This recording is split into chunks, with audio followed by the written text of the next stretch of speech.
Upayalah selalu untuk menghadirkan amal soleh dalam setiap kehidupan kita sepanjang matahari masih terbit menyinari kita dalam kebaikan. Itu dulu poinnya. Sudah?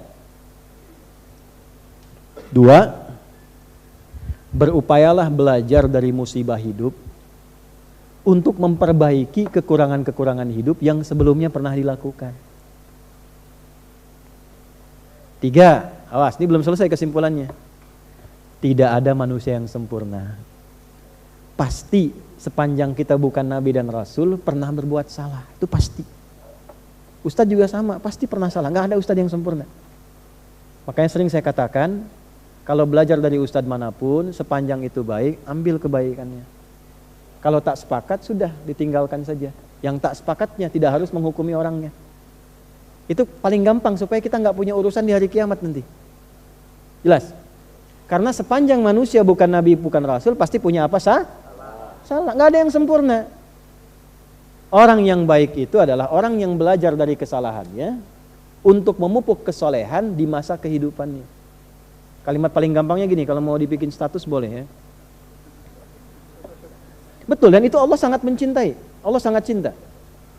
Allah sangat mencintai pelaku maksiat yang gemar bertobat dibandingkan orang soleh yang tidak pernah merasa salah. Itu. Catat tuh. Allah sangat mencintai pelaku maksiat yang gemar bertobat dibandingkan orang soleh yang tidak pernah merasa Pak, Bu, mohon maaf, gak ada yang sempurna. Semua punya masa lalu.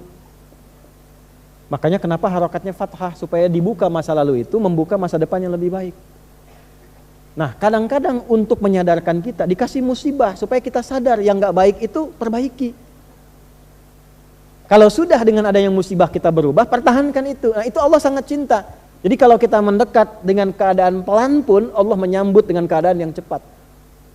Dan jangan pernah menyimpulkan kehilangan kasih sayang Allah. Betapapun berapa dosa yang pernah kita kerjakan. Sampai turun surat tuh.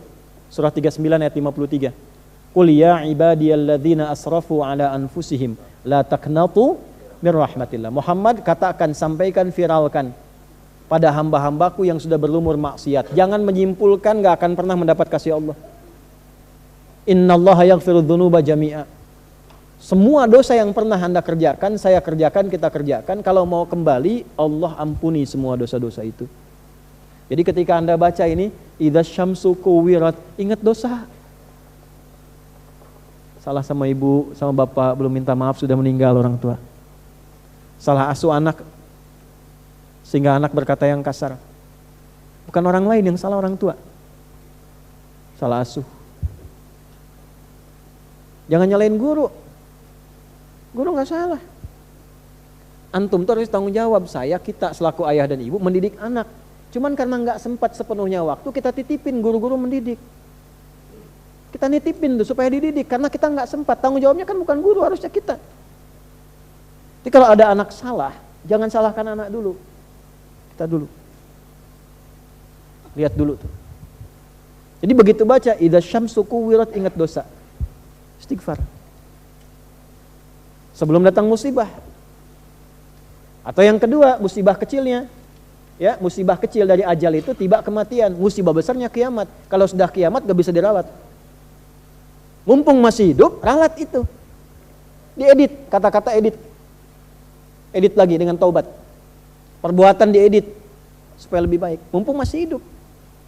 Nah, ini kita panjang ngaji ini, sampai 2 jam lebih kita ngaji sampai dengan saat ini.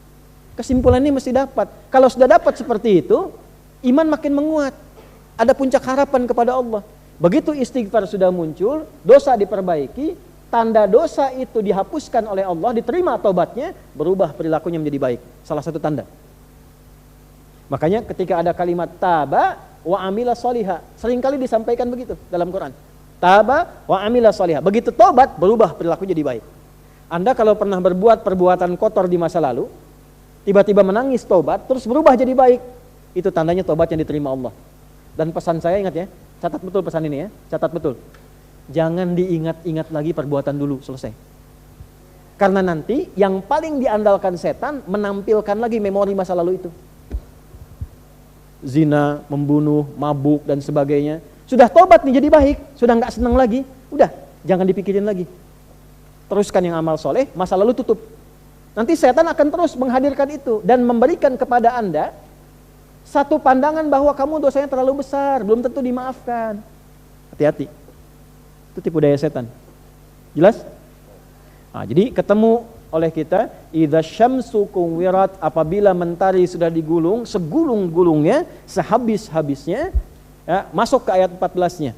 Alimat nafsum ma ahdarat, barulah manusia sadar selama ini sudah mengerjakan apa. Sudah melakukan apa. Bawa situasi kecilnya tiap kali lihat matahari, syukuri nikmat kepada Allah. Terima kasih ya Allah. Taubat kita kepada Allah akan dosa-dosa. Perbaiki diri kita.